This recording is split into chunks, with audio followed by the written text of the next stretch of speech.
അസ്സലാമലൈക്കും. അച്ചസ് ടൈമിൻ്റെ പുതിയൊരു വീഡിയോയിലേക്ക് എല്ലാവർക്കും സ്വാഗതം. ഇതെന്താണെന്ന് മനസ്സിലായോ? ഇന്നത്തേത് നമ്മുടെ ഒരു സ്പെഷ്യൽ റെസിപ്പിയാണ് കേട്ടോ. അപ്പോൾ കണ്ടിട്ട് മനസ്സിലായിട്ടില്ലല്ലോ. നമ്മളെ കണ്ണൂർ, കോഴിക്കോട് ഭാഗങ്ങളിലൊക്കെ ഏറ്റവും ഫേമസ് ആയിട്ടുള്ള നല്ല അടിപൊളി ടേസ്റ്റുള്ള കല്ലുമ്മക്കായ നിറച്ചതാണ് കേട്ടോ ഇത്. അപ്പോൾ ഇതെങ്ങനെയാണ് ഇങ്ങനെ ഉണ്ടാക്കിയെടുക്കുന്നതെന്ന് നമുക്കൊന്ന് കണ്ടു നോക്കിയാലോ. അപ്പോൾ ആദ്യം തന്നെ നമുക്ക് കല്ലുമ്മക്കായുടെ അരി ഒന്ന് അരച്ചെടുക്കണം. കല്ലുമ്മക്കായുടെ വീഡിയോ ഡീറ്റെയിൽ ആയിട്ട് ഞാൻ നാട്ടിൽ നിന്നുള്ളത് ഇട്ടിട്ടുണ്ടായിരുന്നേ. മുൻപ് കാണാത്തവരുണ്ടെന്നുണ്ടെങ്കിൽ അതൊന്ന് കണ്ടു നോക്കിക്കോളെ. പക്ഷേ അതിൽ നമ്മൾ ഈ ഒരു അരി അരക്കുന്നത് കാണിക്കാൻ പറ്റിയിട്ടുണ്ടായിരുന്നില്ല. അപ്പോൾ തലേ ദിവസം ചൂടുവെള്ളത്തിൽ കുതിർത്ത പുഴുങ്ങലരി ഉണ്ടല്ലോ, അത് നല്ലോണം കഴുകി വൃത്തിയാക്കിയിട്ട് അതിലേക്ക് പെരിഞ്ചീരകവും ചെറിയുള്ളിയും മഞ്ഞൾപ്പൊടിയും തേങ്ങയും ഉപ്പും ചേർത്തിട്ട് വെള്ളം ഒഴിച്ചിട്ട് ഇതൊന്നങ്ങ് അരച്ചെടുക്കാം. ചെറിയുള്ളി എടുക്കുന്നതായിരിക്കും കൂടുതൽ നല്ലത്. ഞാനിപ്പോൾ ഇല്ലാത്തതുകൊണ്ട് സവാള ചെറുതായിട്ട് കട്ട് ചെയ്തിട്ട്. അപ്പോൾ എന്നിട്ട് ഇത് തരികളോട് കൂടിയിട്ട് അരച്ചെടുക്കുകയാണ് ചെയ്തത്. സോഫ്റ്റ് ആയിട്ടാണ് വേണ്ടതെന്നുണ്ടെങ്കിൽ ഫൈൻ പേസ്റ്റായിട്ട് അരച്ചെടുക്കാം. ഇനിയിപ്പോൾ ഇതാ മിക്സിയിലായതുകൊണ്ട് ഒരു ഇത്തിരി വെള്ളം ഉണ്ടാവും. അപ്പോൾ അതൊരു കോട്ടൺ ക്ലോത്തിലിട്ടിട്ട് നല്ലോണം വെള്ളമൊക്കെ കളഞ്ഞിട്ട് ഇതുപോലെ നമ്മൾ കയ്യിലിട്ടിട്ട് ഉരുട്ടിയെടുക്കാൻ പാകത്തിനായിട്ട് കോട്ടൺ ക്ലോത്തിലിട്ടിട്ട് റെഡിയാക്കി എടുക്കാം. ഇനിയിപ്പോൾ ഇതാ കല്ലുമ്മക്കായി ക്ലീനാക്കി എടുക്കാം. പിന്നെ നമ്മളെ നാട്ടിലത്തെ ആ ഒരു നല്ല കല്ലുമ്മക്കായിട്ട് ഒട്ടും എക്സ്പെക്റ്റ് ചെയ്യരുത് കേട്ടോ. നമ്മളിവിടെയുള്ള കല്ലുമ്മക്കായ ഇതിപ്പോൾ ഒമാൻ്റെതാണ്. ഉള്ളിൽ നല്ല ഇറച്ചിയൊക്കെ ഉണ്ടായിരുന്നു, അത്യാവശ്യം നല്ല വലുപ്പമുള്ളതാണ്. വാങ്ങിയിട്ട് വന്നിട്ടുണ്ടായിരുന്നത് എനിക്ക് ചെറിയ കല്ലുമ്മക്കായ ഇഷ്ടം. അപ്പോൾ ഇത് നല്ല വലുപ്പം ഉണ്ടായിരുന്നു, ഉള്ളിൽ നല്ല മീറ്റൊക്കെ ഉണ്ടായിരുന്നു കേട്ടോ. പക്ഷേങ്കിൽ വാങ്ങിയിട്ട് അന്ന് ഉണ്ടാക്കാൻ പറ്റിയിട്ടുണ്ടായിരുന്നില്ല. അപ്പോൾ പിറ്റേ ദിവസമാണ് ഫ്രിഡ്ജിൽ വെച്ചിട്ട് ഉണ്ടാക്കിയിട്ടുണ്ടായിരുന്നത്. അതുകൊണ്ട് തന്നെ അതിൻ്റെ ഉള്ളിലത്തെ മീറ്റൊക്കെ ഉരുകിയിട്ട് ഒട്ടും അതിൽ നമ്മൾ നിറച്ചതിന് ശേഷം അതിൻ്റെ ഉള്ളിൽ ഒട്ടും അത് കാണാനുണ്ടായിരുന്നില്ല. അപ്പോൾ അതുകൊണ്ടാണ് നമ്മൾ ഈ ഒരു റെസിപ്പി ഉണ്ടാക്കിയിട്ടുണ്ടായിരുന്നത്.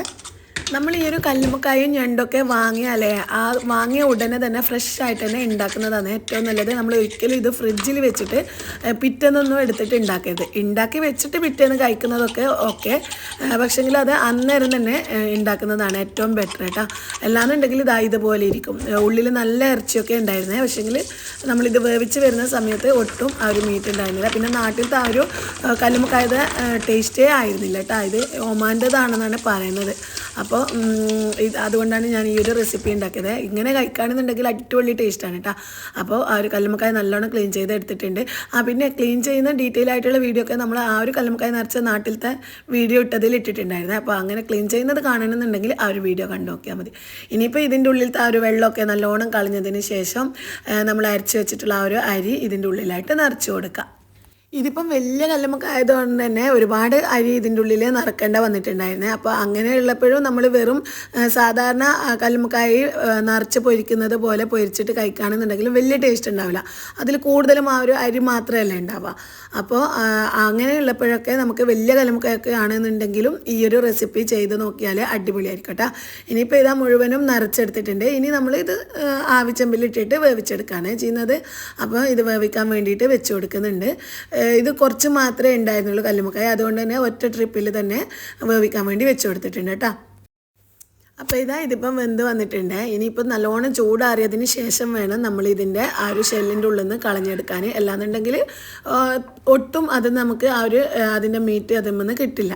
അപ്പോൾ കണ്ടില്ലേ, ഇത്രയൊക്കെ മാത്രമേ ഇതിൻ്റെ ഉള്ളിൽ ഉണ്ടായിരുന്നുള്ളൂ. എല്ലാം ഉരുകിപ്പോയിട്ടുണ്ടായിരുന്നേ ഫ്രീസറിൽ വെച്ചതുകൊണ്ട് തന്നെ.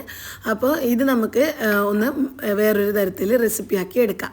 അപ്പോൾ അതിന് വേണ്ടി ആദ്യം തന്നെ നമ്മൾ സാധാരണ കല്ലുമ്മക്കായ നിറച്ച് പൊരിക്കുന്നില്ലേ, അതുപോലെ പൊരിക്കാൻ വേണ്ടിയിട്ട് ഒരു പാത്രത്തിലോട്ട് കാശ്മീരി ചില്ലിയും പിന്നെ നേരത്തെ അരച്ച ആ ഒരു അരിയിൽ നിന്നും കുറച്ച് അരിയും എടുക്കുന്നുണ്ട്, പിന്നെ ഉപ്പും, ഇത്രയും മാത്രമേ ചേർക്കുന്നുള്ളൂ കേട്ടോ. എന്നിട്ട് ഇത് വെള്ളം ഒഴിച്ചിട്ട് നല്ലോണം ഒന്നങ്ങ് ലൂസാക്കി എടുക്കുക. എന്നിട്ട് ഇതിലേക്ക് നമ്മൾ ആ ഒരു കല്ലുമ്മക്കായ ഇട്ടിട്ട് നല്ലോണം മസാല പുരട്ടിയിട്ട് പൊരിച്ചെടുക്കുകയാണ് ചെയ്യുന്നത്. പിന്നെ ഇതിൽ നമ്മൾ മഞ്ഞൾപ്പൊടിയൊന്നും ഇടേണ്ട ആവശ്യമില്ല, ഓൾറെഡി ആ ഒരു അരിയിൽ നല്ലോണം മഞ്ഞളുണ്ട്. അപ്പോൾ അത് മതിയാകും. ഇതിപ്പോൾ കണ്ടില്ലേ, ഈ ഒരു പരുവത്തിൽ ഇത് നല്ലോണം ഒന്നങ്ങ് മിക്സ് ചെയ്തതിന് ശേഷം നമ്മൾ ഇതിലേക്ക് ആ ഒരു കല്ലുമ്മക്കായ നിറച്ചത് ഇട്ടിട്ട് നന്നായിട്ട് മസാല പുരട്ടി വെക്കുക. നമ്മളിത് വെറും കല്ലുമ്മക്കായ പൊരിക്കാൻ മാത്രമായിട്ടാണ് ഉണ്ടാക്കുന്നത് എന്നുണ്ടെങ്കിൽ നമുക്ക് ഈ ഒരു മസാലക്കൂട്ടിലേക്ക് വെളുത്തുള്ളി ചതച്ചതും കറിവേപ്പില നുറുക്കിയിട്ട് ഇട്ട് കൊടുക്കുക, അങ്ങനെയൊക്കെ ചെയ്ത് കൊടുക്കുക കേട്ടോ. ഇതിപ്പോൾ നമ്മൾ ഓൾറെഡി ആ ഒരു മസാല ഉണ്ടാക്കുന്നത് കൊണ്ട് പ്ലെയിനായിട്ട് വെറും ഈ ഒരു മുളകും ആ ഒരു അരി കലക്കിയതും ഉപ്പും അത്രയും മാത്രം ഇട്ട് കൊടുത്താൽ മതി കേട്ടോ. ഇനിയിപ്പോൾ ഓരോ കല്ലുമ്മക്കായയിലും നല്ലോണം ആ ഒരു മസാല പുരട്ടി വെക്കുക. എന്നിട്ട് കുറച്ച് സമയം ഒന്നങ്ങ് ഇത് പുരട്ടിയിട്ട് മാറ്റി വെക്കുക. എന്നിട്ട് നമുക്കിത് നല്ല ചൂടായ വെളിച്ചെണ്ണയിലിട്ടിട്ട് ഫ്രൈ ചെയ്തെടുക്കാം. അപ്പോൾ അത്യാവശ്യം വലുപ്പമുള്ള ഒരു പാത്രം തന്നെ വെച്ച് കൊടുത്തിട്ടുണ്ട്. എല്ലാം ഒന്നിച്ച് തന്നെ ഇട്ട് കൊടുത്തിട്ട് പെട്ടെന്ന് നമുക്ക് ചെയ്തെടുക്കാൻ പറ്റുമല്ലോ. അപ്പോൾ അതിന് വേണ്ടിയിട്ട് വലിപ്പമുള്ളൊരു പാത്രത്തിൽ ഒരുപാട് ഇത് മുങ്ങിക്കിടക്കാനുള്ള വെളിച്ചെണ്ണ ഒന്നും വേണ്ടിട്ടാ, കുറച്ച് മാത്രമേ മതി. അപ്പോൾ ഇതിൻ്റെ തന്നെ ഈ പൊരിച്ച ബാക്കി വന്ന വെളിച്ചെണ്ണയിലാണ് നമ്മൾ ഈ ഒരു മസാലയൊക്കെ ഉണ്ടാക്കുന്നത്. അപ്പോൾ അതിനനുസരിച്ചിട്ടുള്ള വെളിച്ചെണ്ണ മാത്രം ഒഴിച്ചു കൊടുത്താൽ മതി. എന്നിട്ട് ഇതാ തിരിച്ചും മറിച്ചു വിട്ടിട്ട് നമ്മൾ സാധാരണ കല്ലുമ്മക്കായ് പൊരിക്കുന്നത് പോലെ അത്രയും ഹാർഡായിട്ട് പൊരിക്കേണ്ട ആവശ്യമില്ല കേട്ടോ. നമ്മൾ സാധാരണ കല്ലുമ്മക്കായ് പൊരിക്കുന്നതിലും കുറച്ചൊന്ന് ജസ്റ്റ് എല്ലാ സൈഡും ഒന്നങ്ങ് മൊരിഞ്ഞ് വരുന്ന ആ ഒരു പരുവത്തിൽ മാത്രം ഹൈ ഫ്ലെയിമിൽ തന്നെ വെച്ച് കൊടുത്താൽ മതി. എന്നിട്ട് തിരിച്ചും മറിച്ച് വിട്ടിട്ട് ഒന്നങ്ങ് കളർ ചേഞ്ച് ആകുന്ന സമയത്ത് ഇത് എണ്ണയിൽ നിന്നും കോരി മാറ്റി കൊടുക്കാം. ഈ ഒരു പരുവത്തിൽ മാത്രം മതി കേട്ടോ. ഇനി ഇത് എണ്ണയിൽ നിന്നും കോരി മാറ്റുക. നമ്മൾ സാധാരണ കല്ലുമ്മക്കായ് പൊരിച്ചതുപോലെ ഒരുപാടങ്ങ് പൊരിച്ചെടുക്കേണ്ടതില്ല. ഇനിയിപ്പോൾ ബാക്കി വന്ന ആ ഒരു വെളിച്ചെണ്ണയിലേക്ക് കടുക് ഇട്ട് കൊടുക്കുക. കടുക് നല്ലോണം പൊട്ടി വന്നാൽ ഇതിലോട്ടൊരു ചെറിയ പീസ് ഇഞ്ചിയും ഒരു 3-4 വെളുത്തുള്ളി ചതച്ചതും 2-3 പച്ചമുളകും നീളത്തിൽ കീറിയിട്ട് അതും കുറച്ച് കറിവേപ്പില ഇട്ടിട്ട് നന്നായിട്ട് ഇതൊന്നങ്ങ് വഴറ്റിയെടുക്കുക. ആ ഒരു ഇഞ്ചിയുടെയും വെളുത്തുള്ളിയുടെ ഒക്കെ പച്ചക്കുത്ത് മാറുന്ന സമയത്ത് ഇതിലോട്ട് നമുക്ക് സവാള ചേർത്ത് കൊടുക്കാം. സവാള അത്യാവശ്യം വലുപ്പമുള്ള ഒന്നെടുത്തിട്ടുണ്ട്. ഇതിപ്പം ആ ഒരു അരി കുറച്ച് കൂടുതലുണ്ടായിരുന്നല്ലോ, വലിയ കല്ലുമ്മക്കായതുകൊണ്ട് കുറച്ച് കൂടുതൽ സവാള എടുക്കുന്നുണ്ട്. ഒന്ന് വലിയതെടുത്തിട്ട് ചെറുതായിട്ട് കട്ട് ചെയ്തെടുക്കുക. ഇനിയിപ്പോൾ സവാളയും ചേർത്തിട്ട് ഇത് നല്ലോണം ഒന്നങ്ങ് വഴറ്റിയെടുക്കുക. അപ്പോൾ അതിന് വേണ്ടിയിട്ട് ഇതൊന്നങ്ങ് അടച്ചു വെക്കുന്നുണ്ട്. അപ്പോൾ അതൊന്നങ്ങ് വാടി വരുന്ന സമയം കൊണ്ട് നമുക്ക് പൊരിച്ച് വെച്ചിട്ടുള്ള ആ ഒരു കല്ലുമ്മക്കായ ഉണ്ടല്ലോ, അത് ചെറുതായിട്ട് റൗണ്ടിൽ കട്ട് ചെയ്തെടുക്കുന്നുണ്ട്. നമുക്ക് ഇഷ്ടമുള്ള ഷേപ്പിൽ ചെറിയ പീസായിട്ട് വേണമെങ്കിൽ അങ്ങനെ നുറുക്കിയെടുക്കാം. ഞാനിപ്പോൾ റൗണ്ടിലാണ് കട്ട് ചെയ്തെടുക്കുന്നത്.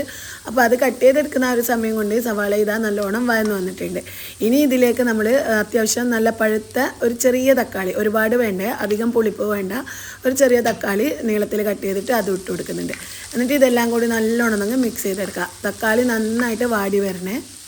തക്കാളിയും നല്ലോണം വാട്ടിയെടുത്തതിന് ശേഷം ഇതിലോട്ട് നമുക്ക് പൊടികൾ ചേർത്ത് കൊടുക്കാം. അപ്പോൾ പൊടികളായിട്ട് നമ്മൾ ഇതിലേക്ക് കാശ്മീരി ചില്ലിയും ഒരിത്തിരി ഗരം മസാലയും മല്ലിപ്പൊടിയും കുരുമുളക് പൊടിയും ഉപ്പ് നമ്മൾ നേരത്തെ ചേർത്തിട്ടില്ലല്ലോ. അപ്പോൾ സവാള വഴറ്റുന്ന സമയത്ത് ഉപ്പ് വേണമെന്നുണ്ടെങ്കിൽ ചേർത്ത് കൊടുക്കാം. എന്നിട്ട് ഇതെല്ലാം കൂടി നന്നായിട്ടൊന്നങ്ങ് മിക്സ് ചെയ്തെടുക്കുക. ആ ഒരു പൊടികളുടെ ഒക്കെ പച്ചക്കുത്ത് മാറുന്ന സമയത്ത് നമ്മൾ കട്ട് ചെയ്ത് വെച്ചിട്ടുള്ള ആ ഒരു കല്ലുമ്മക്കായ് പൊരിച്ചത് ഇതിലോട്ട് ഇട്ട് കൊടുക്കുക. കണ്ടില്ലേ, ഈ ഒരു റൗണ്ട് ഷേപ്പിലാണ് ഞാനിപ്പോൾ കട്ട് ചെയ്തെടുത്തിട്ടുള്ളത്. നമുക്ക് ഏത് ഷേപ്പിൽ വേണമെങ്കിലും എത്ര വലുപ്പത്തിൽ വേണമെങ്കിലും കട്ട് ചെയ്തെടുക്കുക. ഞാനിപ്പോൾ ഈ ഒരു വലുപ്പത്തിലാണ് ചെയ്തെടുത്തിട്ടുള്ളത്. ഇനി ഇത് നല്ലോണം മിക്സ് ചെയ്തിട്ട് ഏറ്റവും മുകളിലായിട്ട് ഒരിത്തിരി മല്ലിയില കൂടി ചേർത്ത് കൊടുക്കുക. എന്നിട്ട് നന്നായിട്ട് മിക്സ് ചെയ്ത് ഒരു 1-2 മിനിറ്റോളം ആ ഒരു മസാലയൊക്കെ നമ്മൾ ആ ഒരു കല്ലുമ്മക്കായ് പൊരിച്ചതിൽ പിടിച്ച് കിട്ടുന്ന തരത്തിൽ ഒന്നങ്ങ് മിക്സ് ചെയ്ത് കൊടുക്കുക. എന്നിട്ട് നമ്മൾ സ്റ്റൗ ഓഫ് ചെയ്തിട്ട് ചൂടോടുകൂടെ ഒന്ന് കഴിച്ച് നോക്കിയാൽ അടിപൊളി ടേസ്റ്റാണ് കേട്ടോ. ഇനിയിപ്പം കല്ലുമ്മക്കായ വാങ്ങിയിട്ട് ആ ഒരു കറക്റ്റ് കല്ലുമ്മക്കായുടെ ടേസ്റ്റ് ഒന്നും കിട്ടുന്നില്ല എന്നുണ്ടെങ്കിലും ആ ഒരു മീറ്റൊന്നും അധികം ഇല്ലാത്ത കല്ലുമ്മക്കായൊക്കെ ആണെന്നുണ്ടെങ്കിലും ഒരു തവണ ഇതുപോലെ ഒന്ന് ട്രൈ ചെയ്ത് നോക്കിക്കോളട്ടോ, അടിപൊളിയാണ്.